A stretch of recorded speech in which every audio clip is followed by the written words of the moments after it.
রাসূল সাল্লাল্লাহু আলাইহি সাল্লাম বলেছেন যে আমার উম্মতের মধ্যে 4 শ্রেণী থাকবে, 4 নীতির মানুষ থাকবে।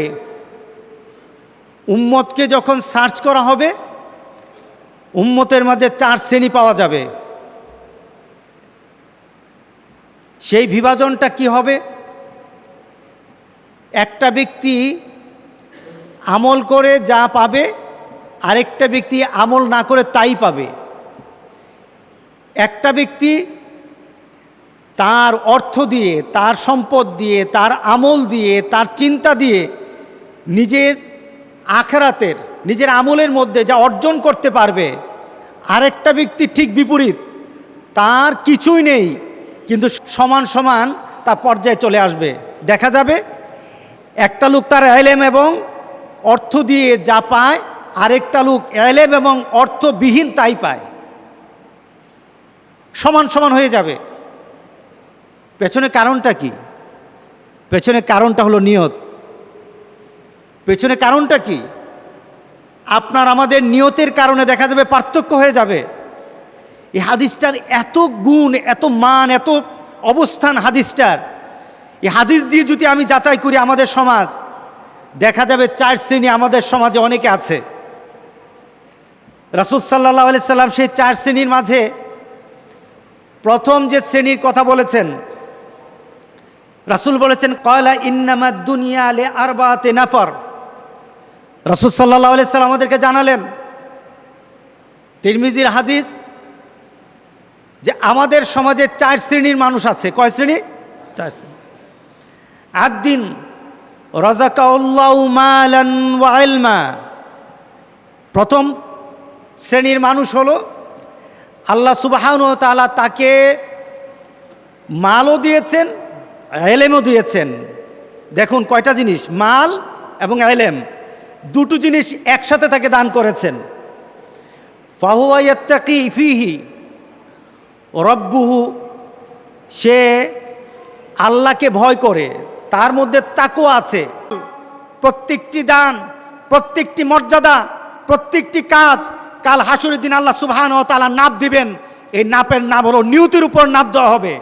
নিয়তটা ভালো, সব কিছু ভালো হয়ে যাবে। নিয়তটা যদি খারাপ হয়, আপনি যে কোনো পজিশনে থাকেন, আপনার যে কোনো অবস্থায় থাকেন, আপনি যত বড় হুজুর হন, কাজ হবে না, কাজ হবে না। আপনার নিয়তের কারণে দেখা যাবে সব শেষ হয়ে গেছে, বরবাদ হয়ে গেছে। আমরা আল্লাহর কাছে পরিবর্তন চাই, আমাদের মনের পরিবর্তন চাই, আমাদের চাহিদার পরিবর্তন চাই, আমাদের চিন্তার পরিবর্তন চাই। আমরা মনে মনে করি অর্থের পরিবর্তন, অর্থের পরিবর্তন আখিরাতে মানদণ্ড হবে না। আখিরাতের মানদণ্ড হবে নিয়তের পরিবর্তনের কারণে। আল্লাহ আমাদের সবাইকে ওই ধরনের নিয়ত করা আল্লাহ তৌফিক দান করুক, আমাদের মধ্যে আল্লাহ পরিবর্তন দান করুক। প্রথম কথা হলো, আবার এটা রিভিউ করে দেই।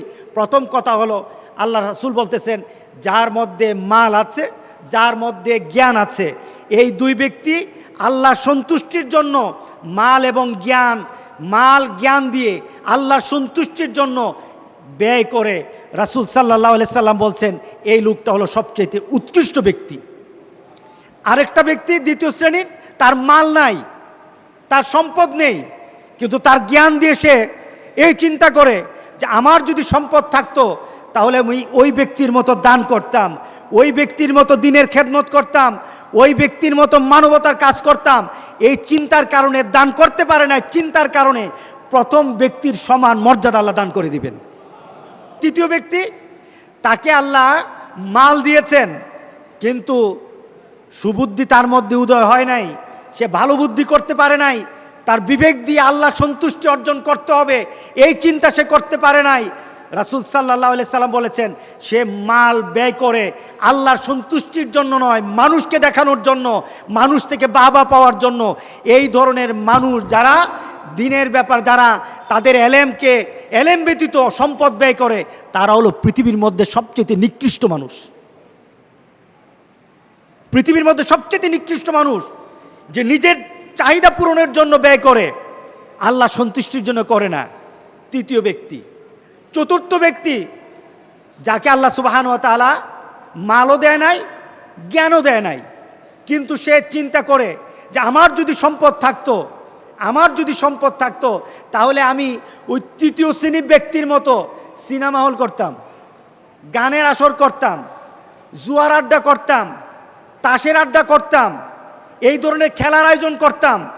এইভাবে চিন্তা করে সে নিজেকে তৃতীয় শ্রেণীর ব্যক্তির সমতুল্য মনে করে, নিজেকে মনে মনে চিন্তা করে তার মতো আমি হতে পারতাম যদি আমার সম্পদ থাকতো।